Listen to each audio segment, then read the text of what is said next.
ওনার জন্য এই খাবারগুলো এনেছি। উনি আজকে আমাদের মেহমান, ওনাকে মেহমানদারি করাবো। আপনারা আমাদের সাথে থাকবেন।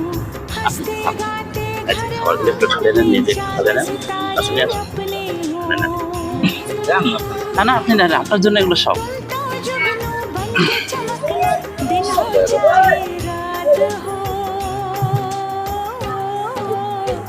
সবটাই নেন।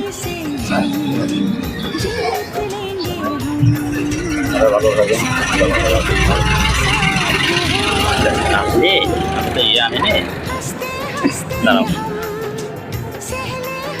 পটল ভাজি হাত দিয়ে দিচ্ছি, অনেক কিছু করেন না। হ্যাঁ, লেবু আছে এখানে, হ্যাঁ, পটল ভাজি আর হচ্ছে সবজিটা। প্লেটটা ধুয়ে নাও, নিচে বসো। আপনি শুরু করলাম, শুরু করলাম।